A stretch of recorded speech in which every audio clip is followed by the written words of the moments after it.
आज हम प्रश्न उत्तर करेंगे, पर उससे पहले मैं अपनी तरफ से आपको 1-2 चीज़ें बता देता हूँ। मनुष्य के लिए सबसे ज़्यादा ज़रूरी ये बात जानना है कि उसका जो मानव जीवन है, वो कुछ समय के लिए है। तो टेम्परेरी जीवन हमें जीना है मानव देह में और मानव देह में हम लोग सुख प्राप्त करना चाहते हैं। हर देह में जो भी जीव हैं, वो सुख प्राप्त करना चाहते हैं। तो पशु योनियाँ जो हैं, वो बहुत ज़्यादा हैं as compare to human bodies.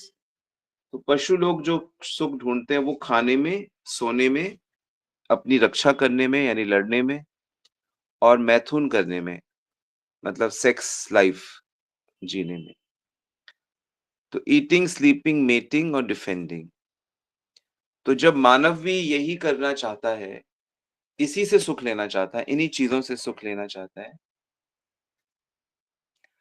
तो वो उसका जो सुख है वो पशु के जैसा ही सुख है।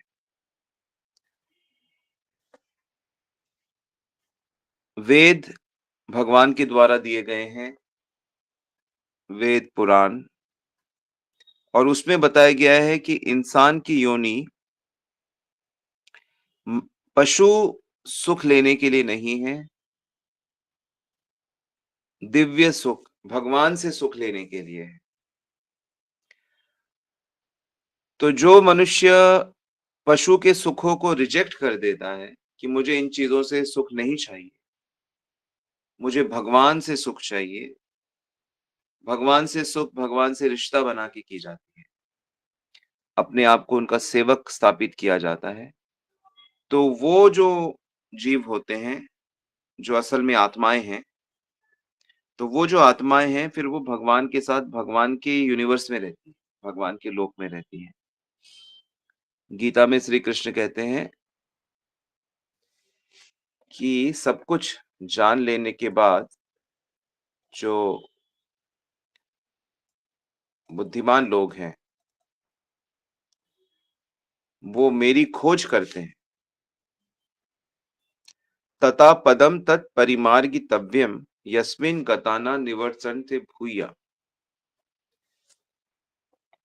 तो संसार की चीज़ों को समझने के बाद वो ऐसी जगह को आना चाहते हैं जहाँ मैं रहता हूँ, मेरी शरणागत करके वो जन्म मृत्यु को पार कर जाते हैं।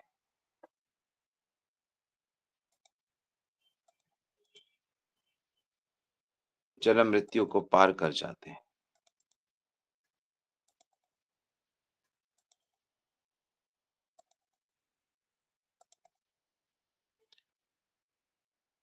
तो क्या करके पार कर जाते हैं? भक्ति करके। मेरे से कैसे जुड़ा जाता है?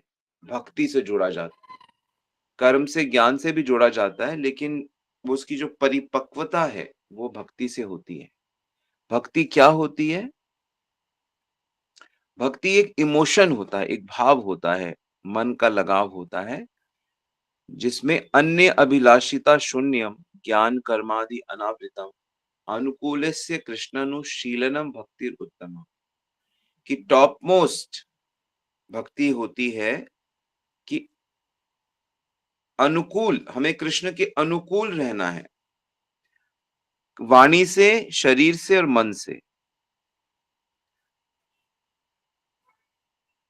अनुकूल भाव से यानी वाणी से, मन से और शरीर से अनुकूलस्य अनुशीलनम भक्ति। तो इनसे हमें कृष्ण को प्रसन्न करने की कोशिश करनी है, इच्छा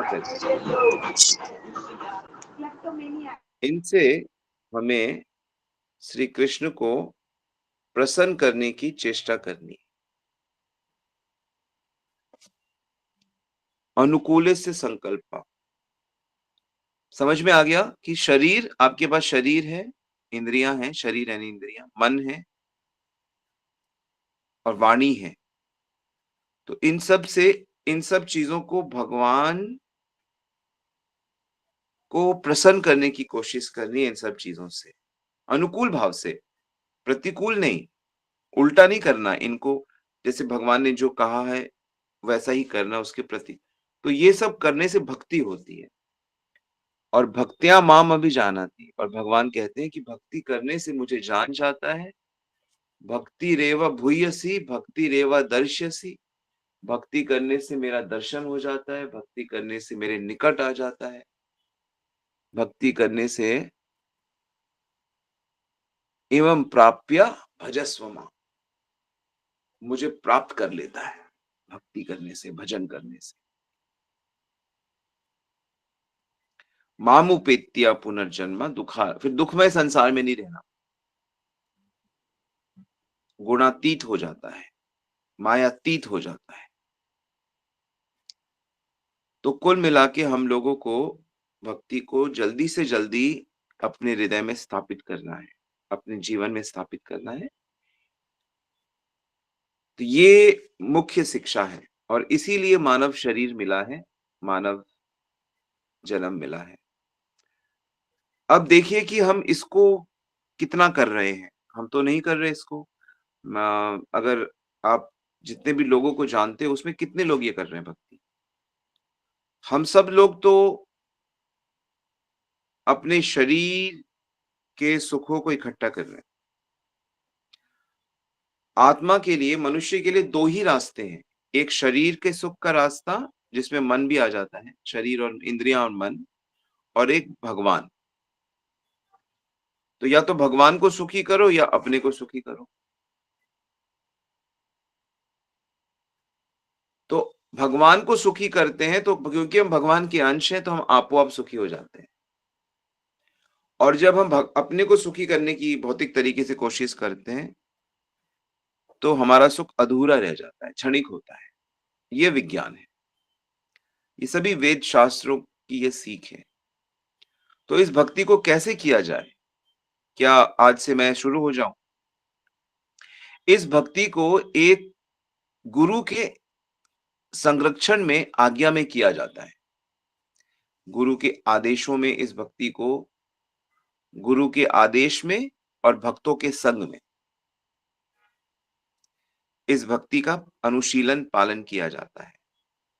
फिर धीरे-धीरे जो जीव है उसका लगाव भगवान से और भगवान की सेवा से हो जाता है और वो भगवान को प्राप्त कर लेता है।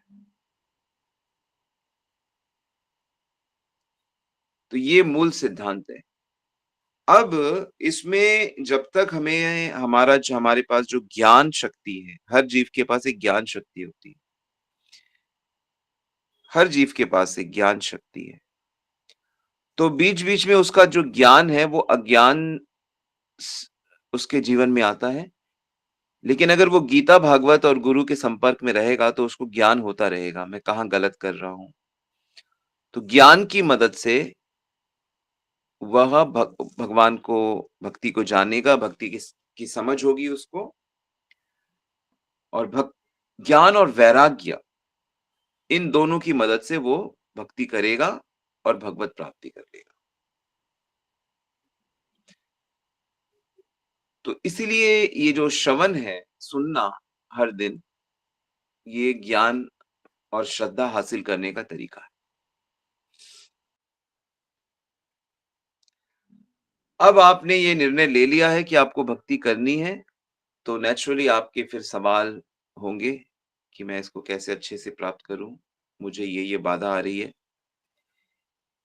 मैं कैसे बैलेंस करूँ? मैं कैसे क्या करूँ? तो उसके लिए आप प्रश्न पूछ सकते हैं और हर प्रश्न का उत्तर शास्त्रों में दिया गया है।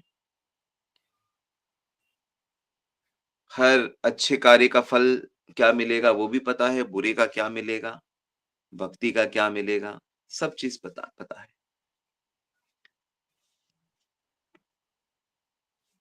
यस, आप पूछ सकते हैं अनम्यूट करके या लिखकर।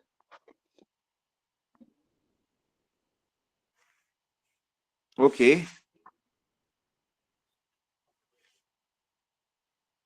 रसमंजरी माता जी का प्रश्न है, क्या हरे कृष्ण प्रभु, क्या कारण है कि भगवान किसी का सब कुछ छीनकर वैराग्य अवस्था में लाकर अपनी प्रेम भक्ति प्रदान करते हैं और किसी को ध्रुव महाराज की तरह सब कुछ देकर अपना प्रदान करते हैं।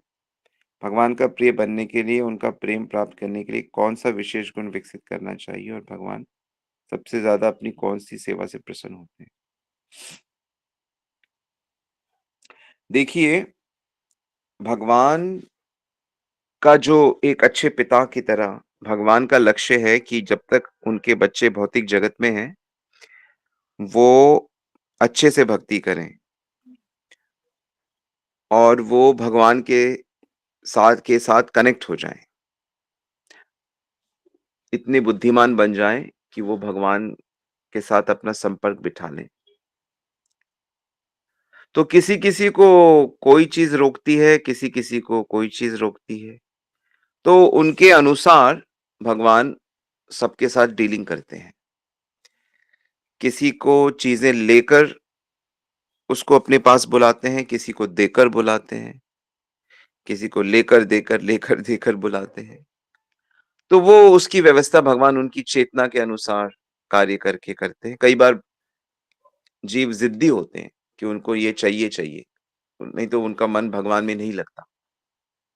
तो उसको वो चीज़ देकर या कोई चीज़ उनको भगवान के पास जाने से रोक रही है, कोई वस्तु, कोई आसक्ति, तो उसको लेकर तो इसका निर्णय भगवान लेते हैं। और एक भक्त को भगवान पे पूरा विश्वास होना चाहिए कि भगवान मेरे साथ जो भी करेंगे, वो मेरे भले के लिए करते हैं। तो नारद जी को जैसे एक बार उन्होंने वानर मुख दे दिया। नारद जी ने उनका चेहरा माँगा, तो वानर मुख दे दिया और राजकुमारी को छीन लिया, जिससे नारद जी टेम्परेरी बहुत क्रोधित हो गए थे। लेकिन बाद में जब उन्हें समझ में आया कि प्रभु ने मेरी कितनी मदद करी है, फिर उन्होंने उसके लिए बहुत खेद किया, बहुत माफ़ी माँगी। और दूसरा प्रश्न है कि कौन-सा गुण विकसित करने से भगवान बहुत प्रसन्न होते हैं? वैसे तो भगवान को बहुत सारे गुण पसंद हैं, लेकिन भगवान को जो सबसे अधिक पसंद है, वो जो न सिर्फ़ भक्ति खुद कर रहा है, बल्कि दूसरों को भी भक्ति के लिए प्रेरित करता है। जो दूसरों को भी भक्ति के लिए प्रेरित करता है, वो जीव भगवान को इतना पसंद है कि भगवद गीता में वो इतना खुल्लम-खुल्ला कहते हैं। वो कहते हैं, "न च तस्मात् मनुष्येषु कश्चित् मे प्रियकृत्तमा, भविता न च मे तस्मात् अन्ये प्रियतरो भुवि।" कि मुझे ये भक्ति का ज्ञान देने वाला इतना पसंद है कि मुझे भविष्य में भी उससे ज़्यादा कोई और पसंद नहीं होगा।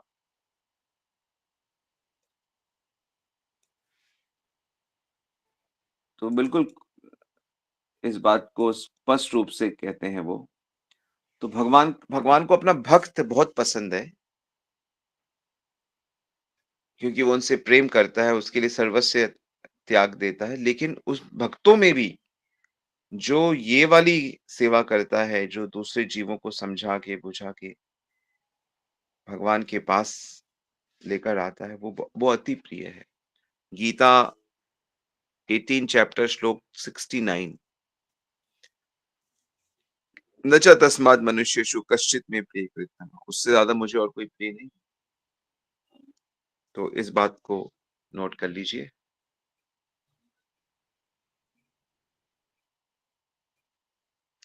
ठीक है? गौरव प्रभु का प्रश्न है कि हाँ, कि ऑफ़िस में अगर बहुत ज़्यादा काम होता है, तो हम भक्ति में कैसे प्रगति करें? और भगवान की शरणागति के लिए हमें क्या स्टेप्स लेने चाहिए? देखो, पहले तो आपको ये समझना होगा कि भक्ति में प्रोग्रेस कहते किसको है? तो भक्ति में प्रोग्रेस होती है, भक्ति जैसे कि 3 टाइप में होती है। पहले साधन भक्ति होती है, फिर राग भक्ति होती है और फिर रागात्मिका भक्ति होती है। साधन भक्ति का मतलब होता है जब मन भगवान में लगता नहीं है, जैसे हम लोगों की अवस्था है कि हमारा मन भगवान में लगता नहीं है। लेकिन उसको हम गुरु की आज्ञा में और स्क्रिप्चर्स की आज्ञा से हम उसको बार-बार लगाते हैं। तो चाहे आपका शेड्यूल कितना ही टाइट हो, आपको उसमें से नाम जप के लिए समय निकालना चाहिए। जैसे आप श्रवण कर रहे हो, आपको सुनना चाहिए, जप करना चाहिए और जितना हो सके भक्ति के उत्सवों में भाग लेना चाहिए, शास्त्रों को पढ़ना चाहिए, भक्तों का संग करना चाहिए। तो इस तरह भिन्न-भिन्न अ, भक्ति के जो टूल्स हैं, जो भक्ति के अंग हैं, उनका पालन करना चाहिए। तो आपसे ये जितना हो सके आप उतना पालन करो और प्रार्थना करो कि भगवान मैं और अच्छे से करूँ। तो जब आप अच्छे से भक्ति करने की कोशिश करते हो, तो भगवान आपके लिए रास्ता बना। रघुनाथ दास गोस्वामी के माध्यम से चैतन्य महाप्रभु कहते हैं कि बहुत ज़्यादा उतावला नहीं होना चाहिए। भगवान पे विश्वास रख के जिस भी स्थिति में हो, जहाँ पे भी हो, स्थाने स्थितो अस्मि, जहाँ पे भी हो, वहीं पे भक्ति करने की कोशिश करो। मन से होती है असली भक्ति। तो मन को तो कोई पकड़ नहीं सकता आपके। पर जितना भी हो सके मन से और इंद्रियों से भक्ति करो और विश्वास रखो कि भगवान आपकी व्यवस्था कर देंगे अच्छी से, ताकि आप और अच्छे से कर सको। दूसरा है कि हमें शरणागति के लिए क्या करना चाहिए? तो शरणागति के लिए तो जीवन में गुरु होना बहुत ज़रूरी है और गुरु की आज्ञा का पालन करना चाहिए। तो गुरु की आज्ञा का पालन करेंगे, तो उस आज्ञा से ही धीरे-धीरे शरणागति हो जाएगी। पूरा भक्ति प्रोसेस समझ में आ जाएगा। सिर्फ़ बाहर से नहीं, आत्मा से, अंदर से, अ, चित्त से, भीतर से समझ आ जाएगा और फिर आप उसको भूलोगे नहीं। नहीं तो क्या होता है कि लोग भूल जाते हैं। लोग नियम, कामनाएँ जब बढ़ जाती हैं मनुष्य की, तो वो भगवान की बातें, गुरु की बातें, माता-पिता की बातें भूल जाता है और पाप कर बैठता है, आलसी हो जाता है। तो इसलिए एक गुरु की आज्ञा पालन कर गुरु होना चाहिए पहला तो ये है कि नहीं है तो मान लेना चाहिए किसी आइडियल भक्त को और उनकी आज्ञा पे चलना चाहिए। फिर धीरे-धीरे शरणागति हो जाती है। मन को खुला नहीं रखना चाहिए कि नहीं हमारे ऊपर कोई नहीं है। जैसे होता है ना जब कोई राजा बन जाता है, ऑटोक्रेट हो जाता है, उसके ऊपर कोई नहीं है, तो वो अक्सर पॉल्यूट हो जाता है। वो बहुत हिंसा कर बैठता है, क्योंकि उसके ऊपर कोई कंट्रोल नहीं है। तो ऐसे ही मन के ऊपर हमेशा गुरु का कंट्रोल होना चाहिए। अनुगत्य में, इसलिए जो भक्ति है वो हमेशा गुरु के अनुगत्य में की जाती है, शेल्टर में की जाती इंडिपेंडेंटली नहीं की जाती। इंडिपेंडेंटली कभी नहीं की जाती। गोलोक वृंदावन में भी रागात्मिका जो भक्ति है, टॉप मोस्ट भक्ति, उसका मतलब ही होता है कि कृष्ण के जो पार्षद हैं, कृष्ण के जो एसोसिएट्स हैं, उनके भाव में, उनके अंडर में भक्ति करना। ऐसे भक्ति का ये प्रोसेस है। ठीक है? नोट कर लें, ये बड़े इंपॉर्टेंट पॉइंट्स हैं।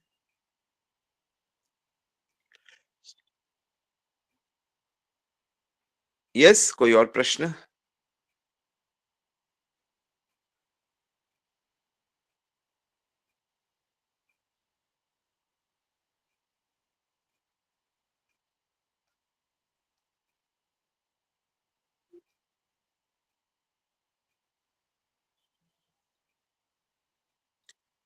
तो मैं बार-बार आप सबको बताता हूँ भक्ति की परिभाषा, तो ध्यान देना, भक्ति की जो शुद्ध भक्ति होती है, उसका मतलब होता है भगवान को और भक्तों को प्रसन्न करने की इच्छा। हम भगवान को प्रसन्न करना चाहते हैं। भगवान की प्रसन्नता नहीं, भगवान को प्रसन्न करने की इच्छा, भगवान को सुख मिले, ये डिज़ायर होनी चाहिए। यही डिज़ायर सबसे वैल्यूएबल चीज़ है। तो फिर उससे प्रेम बढ़ता है, प्रेम होता है और दिव्यता प्राप्त हो जाती है।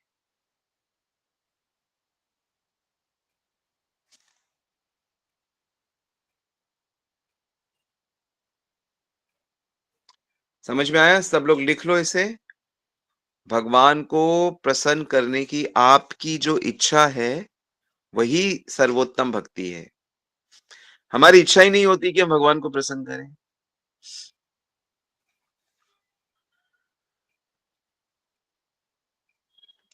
ओके, शगुन प्रभु का प्रश्न है, प्रभु जी अगर मैं काम पे हरे कृष्णा महामंत्र बोलता रहूं तो क्या उसको मैं माला मान सकता हूँ? हाँ, परंतु आप उसे गिनोगे कैसे? शास्त्र कहते हैं कीर्तनिया सदा हरि, मनुष्य को हर समय प्रभु का नाम स्मरण करते रहना चाहिए, लेते रहना चाहिए। लेकिन क्योंकि हम मायाबद्ध हैं, हमारा मन भोगों में जाता है, इसलिए हमको 16 माला मिनिमम गिन के करनी चाहिए। इसके अलावा हर समय हम नाम ले सकते।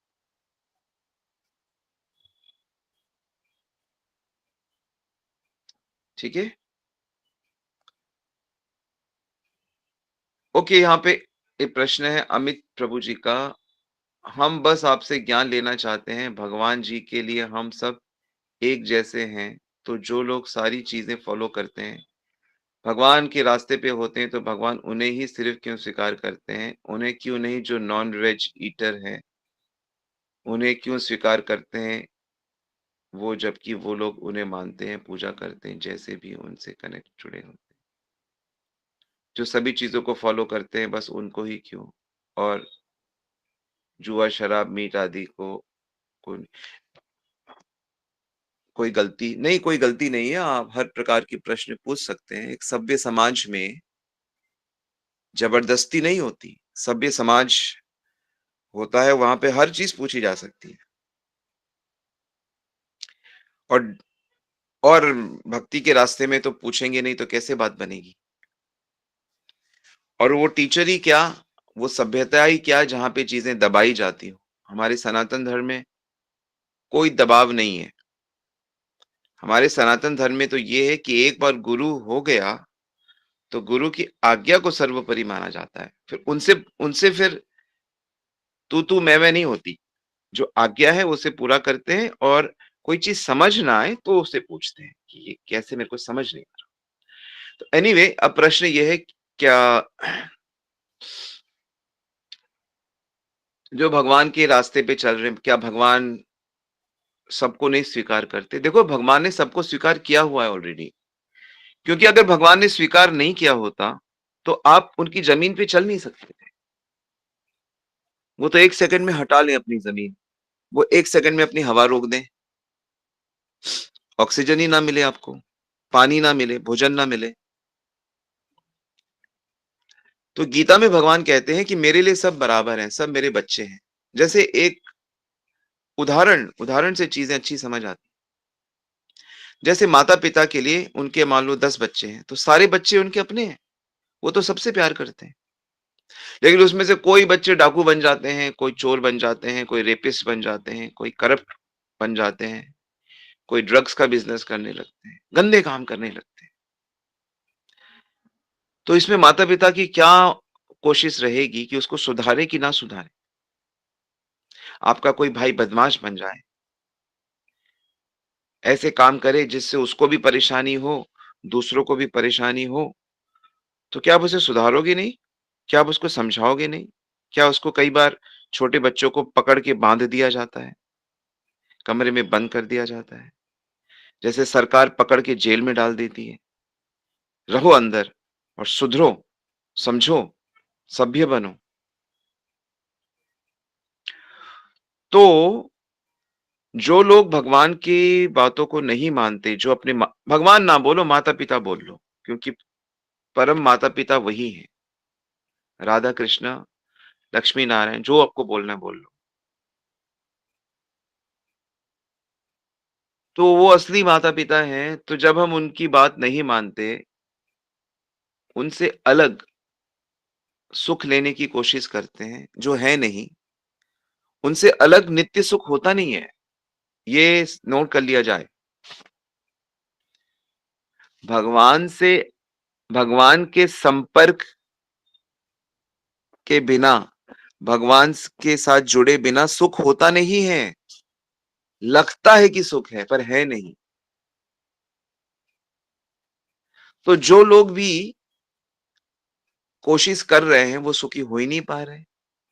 उनका कहीं न कहीं काँटा, हमारा भी तो ऐसे ही था पहले, काँटा अड़ ही जाता है। क्यों? क्योंकि भगवान के अलावा सुख एग्ज़िस्ट नहीं करता है। और आपको सुख चाहिए। क्यों चाहिए सुख? क्योंकि आप उनके अंश हो। जो हम भगवान के अंश नहीं होते, तो भगवान की कोई ज़रूरत ही नहीं थी कि भई हम आपके अंश हैं ही नहीं, तो आपसे नेचुरल कनेक्शन क्यों करें हम? पर चूँकि हमारी आत्मा श्री कृष्ण का अंश है, ममेवांशो जीवलोके जीवभूतः सनातनः। ईश्वर अंश जीव अविनाशी, ईश्वर का अंश है हम सब। तो इसलिए जो सुख हम ढूँढ रहे हैं, वो उनके प्रेम जब तक उनसे कनेक्ट नहीं होगा, तब तक हमें नहीं। ऐसा नहीं है कि भगवान को कमी है कोई, भगवान अपने आप में परिपूर्ण है। लेकिन फिर भी उनको अगर कोई कहे भगवान आपको कोई दुःख है, तो वो कैसे कहेगा कि मुझे दुःख नहीं है? भाई जो मेरे अनगिनत अंश हैं, वो मुझसे दूर हैं, तो मेरे को कैसे वो परिपूर्ण सुख नहीं है मुझे? इसीलिए भगवान की करुणा शक्ति उनको बार-बार भेजती रहती है। जाओ, जाओ प्रभु अपने संतान को लेके आओ, जो आपको छोड़ के भाग गए। और इसीलिए भगवान अपने जो दूसरे आपके बड़े भाई हैं, जो समझदार हैं, महापुरुष, वो भी स्पिरिचुअल वर्ल्ड से इस वर्ल्ड में अनेक ऐसे वर्ल्ड हैं, सिर्फ ये पृथ्वी नहीं है, अनेक पृथ्वियाँ, अनेक ब्रह्मांड, ये करुणा लीला होती रहती है। सृष्टि लीला जो है, शास्त्रों में उसे करुणा लीला कहा गया। और ये जो मानव जन्म है, ये करुणा लीला की परफेक्शन है।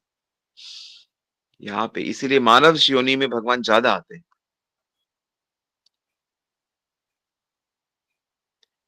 ठीक है?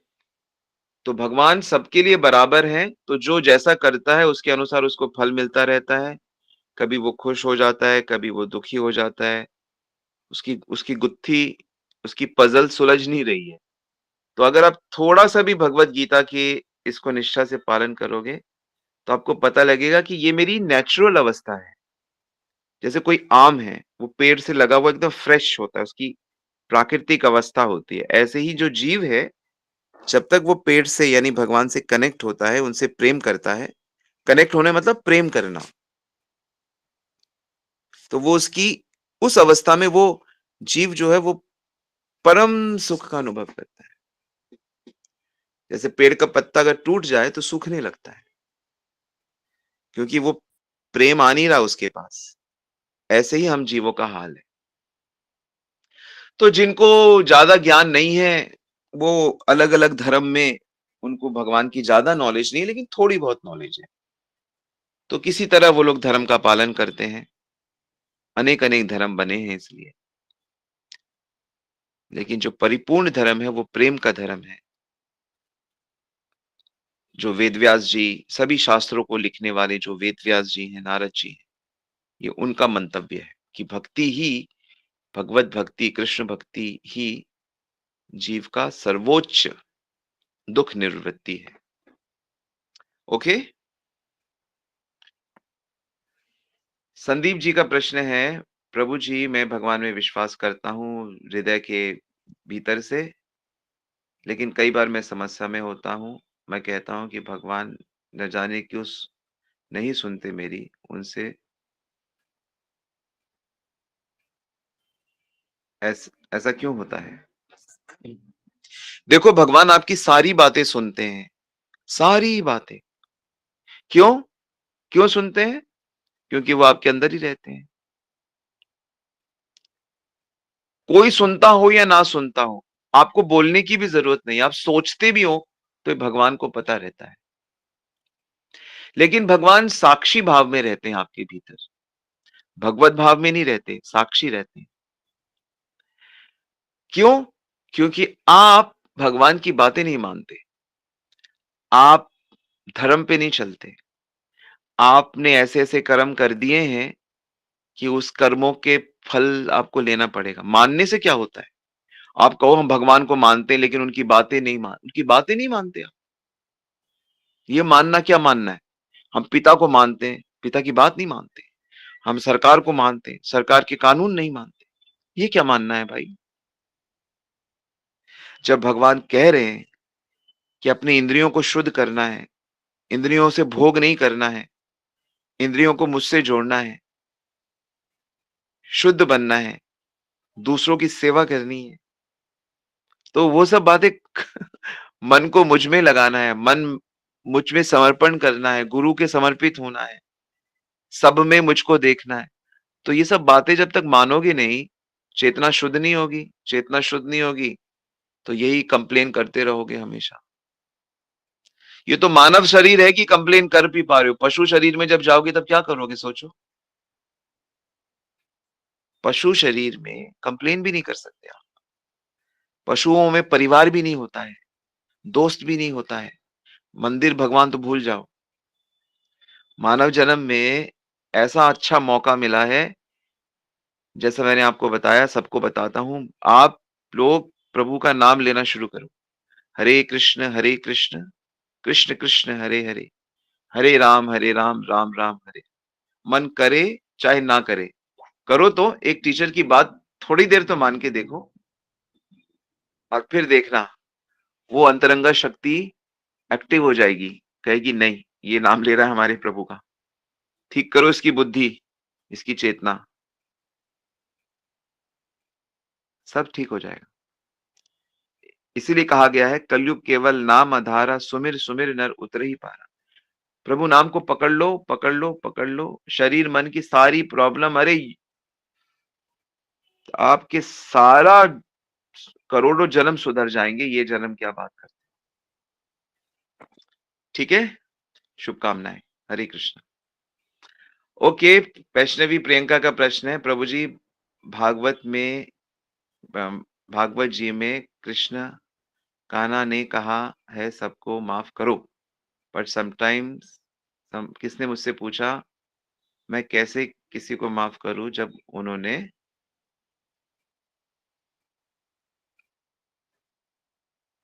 उनके कारण मेरा वर्तमान और भविष्य दोनों ही इफेक्ट होता है। देखो, किसी के कारण कुछ नहीं होता है, ये सिद्धांत सीख लो पहले आप, लिखो इसको। कोई भी मनुष्य किसी भी मनुष्य को बिगाड़ नहीं सकता है, दुखी नहीं कर सकता है, ये आपके अपने कर्म होते हैं। दूसरे मनुष्य सिर्फ निमित्त होते हैं, मीडियम होते हैं। जैसे कोई बुरी खबर, कोई अच्छी खबर आपको पोस्टमैन देता है कि नहीं देता? मैसेज कोई तो पोस्टमैन थोड़ी खराब हो गया, पोस्टमैन ने तो आपकी चिट्ठी आपको दे दी। तो पहली बात तो ये कि ये सिद्धांत ठीक कर लो कि दूसरे लोग दुखी करते हैं या दूसरे लोग सुखी करते हैं। आप ही के कर्म होते हैं जो उनके माध्यम से आपके पास आते हैं। तो जैसे ही आप ये गलती ठीक कर लोगे, आप सबको माफ कर दोगे, क्योंकि कोई दोषी है ही नहीं। तत्तेनुकंपा सुसमीक्षमाणा भुजन्ते ये आत्मकृतं विपाकम्। जो ये बात जानते हैं कि ये मेरे ही कर्म मेरे पास आ रहे हैं, वो हर सिचुएशन में भगवान के शरणागत रहते हैं, हर सिचुएशन को सहन करते हैं, सबको माफ करते हैं और ऐसे लोगों पे भगवान की कृपा बरस जाती है। ये ब्रह्मा जी कहते हैं। अब ब्रह्मा जी ये कह रहे हैं, आप कुछ कह रहे हो, आपका दोस्त कुछ कह रहा है।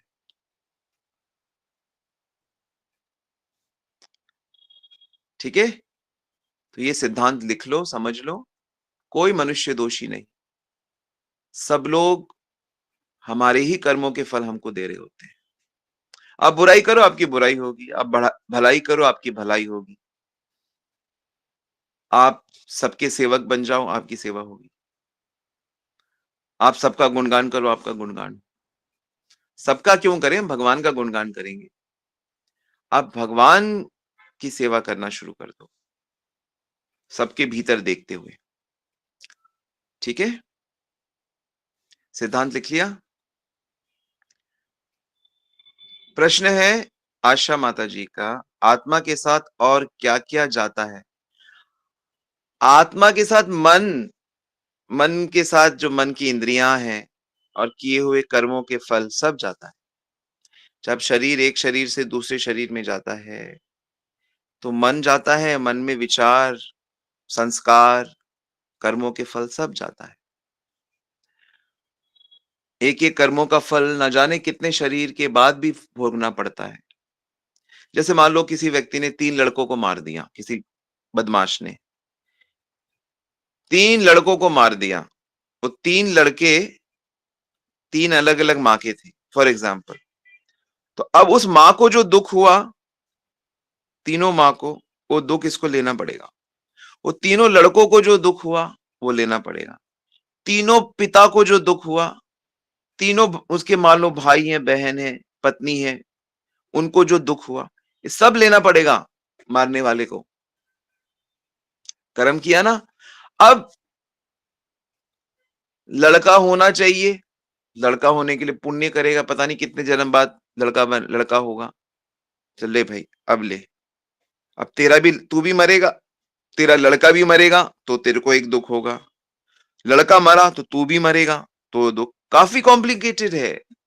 गीता में भगवान कहते हैं, गहना कर्मणो गति। ये कर्मों का जो फल है ना, बहुत कॉम्प्लिकेटेड है, गहना। इसमें मत पड़ो। काट दो कर्म फल को। मेरे बन जाओ, मैं तुम्हारे सारे कर्म फल नष्ट कर दूंगा। इसलिए भक्ति करो। भक्ति करने से कर्म फल, कर्म के बीज, संस्कार सब जल जाते हैं। इसलिए भक्ति करने से जीव को इतना आनंद मिलता है। हम सबको इतना आनंद क्यों होता है? क्योंकि हम लोग भक्ति की चेष्टा करते हैं। ठीक है? जम के भक्ति करो, खुशी से भक्ति करो, और देखो, जैसे ही आप भक्ति करने लगते हो, आप देखोगे कि आपके जीवन में भगवान काम कर रहे हैं। फिर आपके जीवन में नए-नए भक्त आएँगे, उत्सव आएँगे, ज्ञान आएगा, वैराग्य आएगा, पवित्रता आएगी, गंदी चीज़ें हट जाएँगी, गंदी चेतना वाले लोग हट जाएँगे आपके जीवन से। सब दिव्य हो जाएगा। ऐसे होता है। जैसे कोई व्यक्ति चोरी करे, तो धीरे-धीरे वो चोर उसके दोस्त बन जाएँगे। तो क्योंकि वो उसमें प्रवेश कर गया। तो इसी तरह आप, जैसे अभी आपने सत्संग सुनना शुरू किया है, तो आप प्रभु का नाम लेना मुझे लगता है शुरू कर दिया होगा। एकादशी रखना शुरू कर दोगे। तो ऐसे धीरे-धीरे भक्ति की चीज़ें अपनाओगे, तो भगवान आपकी लाइफ में एक्टिव हो जाएँगे। तब भगवान साक्षी नहीं रहेंगे, तब भगवान संगी हो जाएँगे आप।